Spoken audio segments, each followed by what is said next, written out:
Hey, I'd like to welcome you to another episode of Mission Matters. My name is Adam Torres, and if you'd like to apply to be a guest on the show, just head on over to missionmatters.com and click on Be Our Guest to apply. All right, so today's guest is Haley Ingram, and she is the Director of Marketing over at Event Cadence. Haley, welcome to the show. Hi, Adam. Thanks for having me. I'm very excited. All right, so excited to have you on this show today, and I just have to say, as Director of Marketing at a company like Event Cadence, a company works with everything from small nonprofits all the way to Fortune 500 giants like Merck Pharmaceuticals, Intel, Sony, MIT, Mary Kay. I mean, just how fun is it to be the Director of Marketing at Event Cadence? Talk to me about what you do. Absolutely. I have to say, one day is never the same as the next, which is always a fun time. I have to say there's a lot of great travel involved with some of these events. As you can imagine, these big companies pick some pretty cool spots to have their events. So always love the travel aspect as well. But all in all, like I said, I really just love how every day is different. We market differently to different types of industries. So every day is different, and it's always a lot of fun. Yeah, and this is what I think is super unique about Event Cadence. It's in-person, virtual, hybrid events. I mean, for a big buzzword right now, I would argue, in just marketing or in business, and I like it personally. I think I shouldn't even say it's a buzzword now because it's kind of like taking what's old and new, or I should say what's old, you bring it back, and it's new, is that concept of community building around whether it's a brand or whether it's a concept, an idea. And when I think about what you're doing with in-person, virtual, and hybrid events, I just feel like it's a unique solution. Maybe talk a little bit more about that and what that looks like. Yeah, of course. So I'll even take a quick step back, if you'll indulge me, about how we ended up in this realm of in-person, virtual, and hybrid. So I started back at the company in 2020. The company had started a few years prior than that. But I started right in the fun switch to all virtual events. You remember, I'm sure we were all stuck at home. Yeah, so it was a really interesting time to start in the event industry and to be a part of it because the landscape changed pretty much in the blink of an eye overnight. Was that by design or was it already launched prior to? I just might have my timeline off here. Was it prior to that of which we will not speak? No, I'm just playing. Or was it already launched and done and then that of which we do not speak happened? I'm just trying to get my timeline right. That's all. Exactly. So our platform had existed before that. So we were an in-person app primarily. So if you were going to a conference in 2017 and you needed to know what room to go to and access your materials for the upcoming conference, all of that would have been stored within our app. So in some ways, we were a little bit more prepared for the switch to virtual than other companies in our industry, which was a blessing at the time. Obviously, the COVID was not a blessing, or we're saying that should not. It's okay. You don't have to adopt what I say. My listeners know I say that all the time. I love it. Go ahead, please. But we were uniquely positioned to help people put on these virtual events. So some of those features that were for our in-person app, we also had a web version kind of already built that people were using to plan these events. So when people needed that virtual solution, we just kind of went full force there for a few years, and people were able to use our platform for their virtual events. Then as the doors started to open back up and, like you said, hybrids, very buzzy, all of that, we just kind of transitioned with that. And then now that the doors are open and people really want to get back out there, as we've seen with the travel numbers, our platform kind of went back to what it initially was, that in-person app. So now we run the gamut, any type of event you have, or if you have multiple events throughout the year, all of those can be run through our platform. That makes a lot of sense, and I think it's really interesting how the company was already kind of positioned for, and obviously couldn't know and like what was going to happen, obviously. But the company itself, I mean, it was bootstrapped originally. The revenues are impressive. What do you attribute maybe a lot awards, you're winning awards, 2021 People's Voice Award, Voice winner, Webby Awards, Eventex, award in 2022. What do you attribute some of the success of the platform and the company? Like what's the magic here? It's a good question. You never really know, and it's always some combination of all of it. But I think what really makes us stand out is our team. Like you said before, we were a bootstrapped company. I always say we're a small but mighty team. And it's that personal connection that we have with our customers. So sure, we have the event technology to back it up, but that personalized experience and how we can be malleable because we're such a small team, because we create our own technology, we're able to create really unique solutions for some of these large companies. Like, for example, those pharmaceutical companies, you mentioned Merck, we also work with a number of others.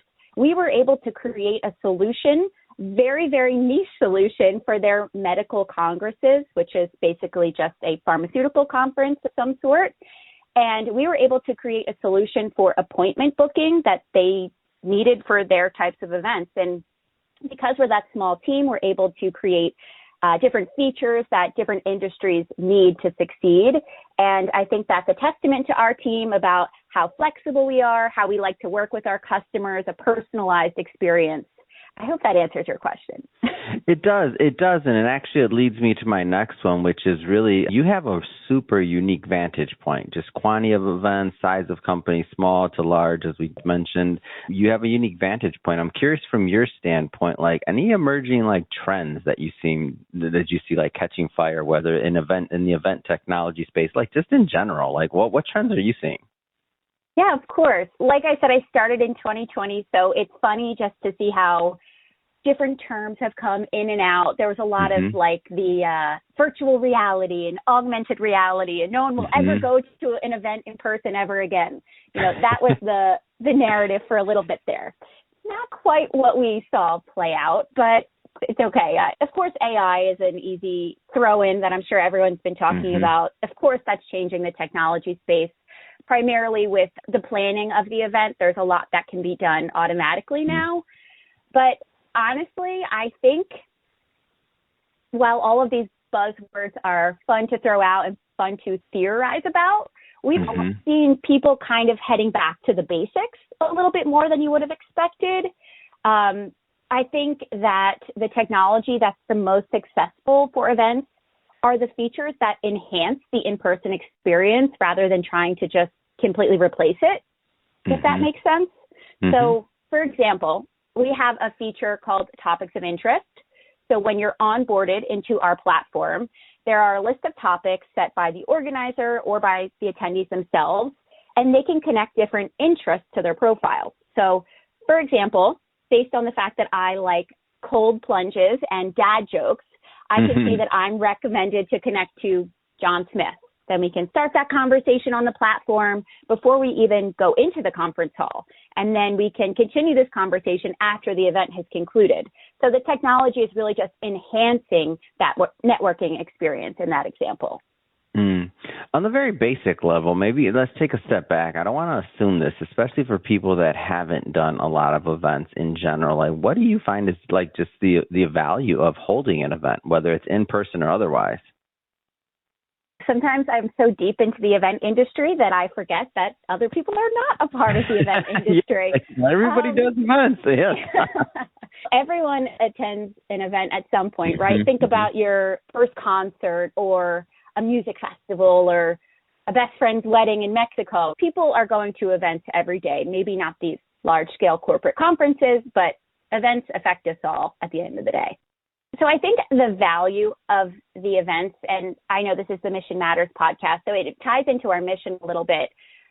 Our mission is to bring people together, and that's what events do. So we're so siloed these days. We're behind screens. We're not connecting with one another on a day-to-day level. I think you could go days, weeks, maybe even months without seeing another person if you wanted. We have the technology in place to do so.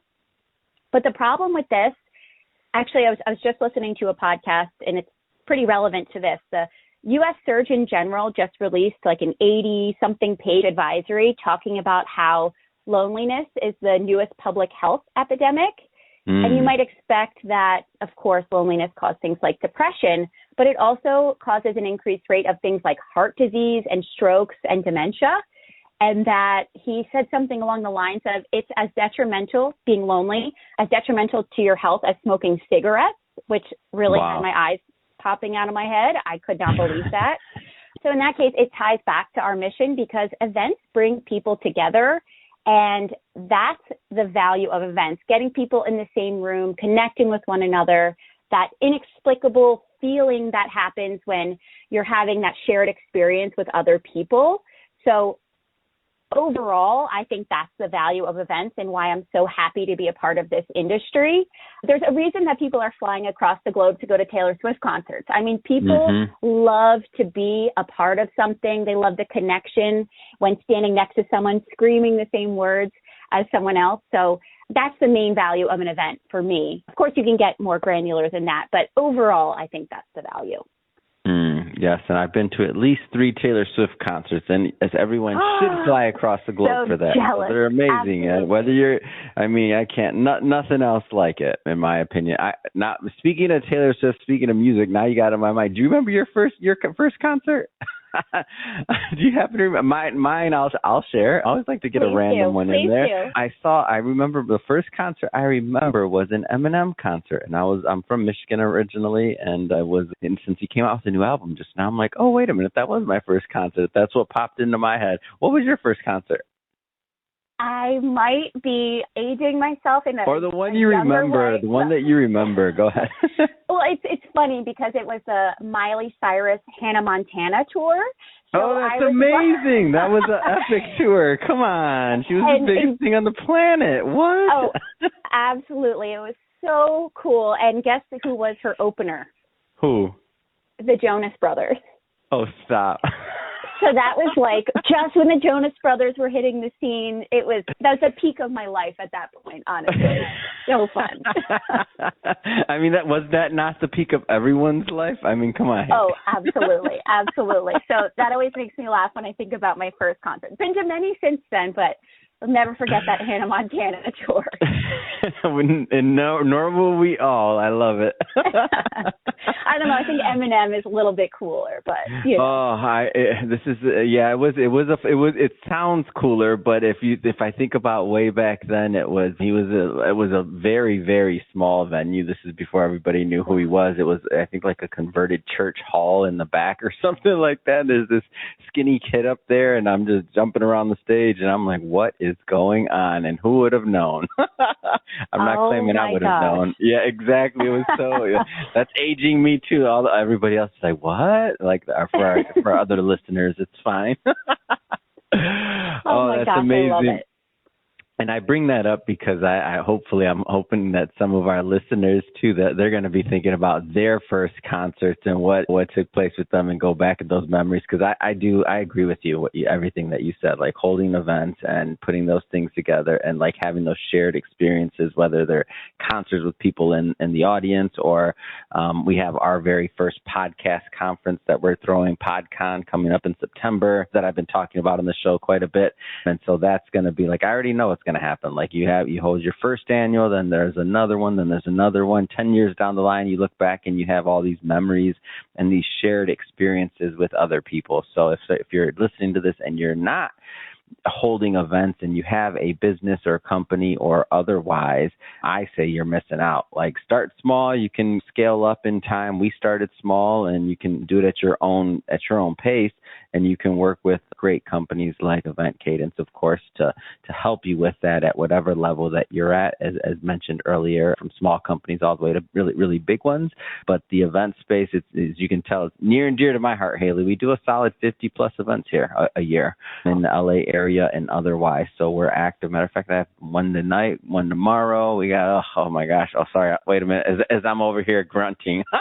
I meant to say I'm so excited about Yeah.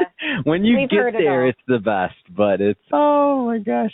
Well, Haley, I'll tell you, it's been a lot of fun having you on the show today and really catching up and just getting to learn more about Event Cadence. Just going, I guess, a level deeper specifically into the company. Like, how do people reach out and how do they work with Event Cadence? Like talk to me about that piece of it.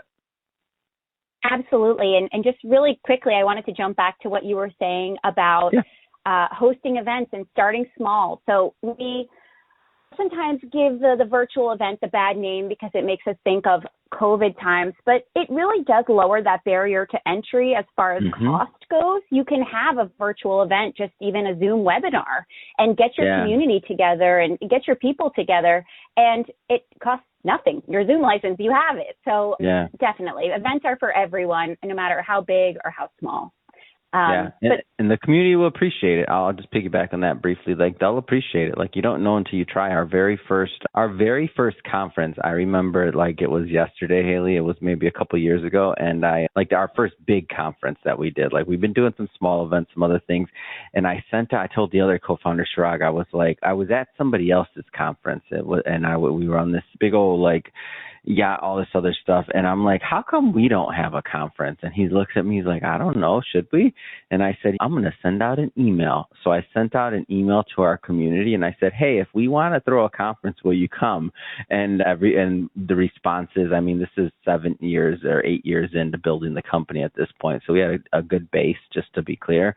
But based off the response, like, people wanted to sponsor, they wanted to come, they wanted to contribute, they wanted to help. And like, now we're years later and we're still doing that conference, and it's a big one, and it all started from an email. So your community will appreciate it, and the benefits, not just monetarily, of course, there's a component to that, possibly, depending on what your aim is, but just like bringing people together, like the benefits that come from that, I mean, it's hard to quantify. It really is. I didn't mean to derail your question, but I do like that concept of starting small, and I think sometimes it is easy to look at where somebody's at or where their event's at or otherwise and think, wow, how did they do that? But with us, it started with one email. That's all it was. Like, hey, do we want to? Will people come out? Will they fly in? Will they think this is worthwhile? And everything grew from there. Just one email. Back to Event Cadence, Haley. Didn't mean to derail it, but I want other people to get involved too. So go ahead, please. Well, I'm sitting here nodding along, so I loved hearing that journey for you. And if any of your audience is looking to host an event in person, virtual, or hybrid, we have a really great platform for you, and I would love to show it to all of you. So you can head to our website. That's probably the easiest place to get started, which is eventcadence.com. We're also on all social networks, and I'm pretty much in all of those accounts all the time. So just send us a DM, LinkedIn, Instagram, Facebook, any of the above, and we'd be happy to get in touch. Amazing. And then just so you know, everybody listening, we'll put the links in the show notes so you can just click on the link and head right on over. And speaking of the audience, if this is your first time with Mission Matters and you haven't done it yet, definitely hit that subscribe or follow button. This is a daily show each and every day. We're putting out new content, new stories, and hopefully new inspiration to help you along the way in your journey so that you can succeed and thrive as well. Again, so hit that subscribe or follow button. And Haley, thank you so much for all you do, and I appreciate you coming on. Thanks, Adam. This was a lot of fun. Definitely got my day off to a great start. So thanks for having me.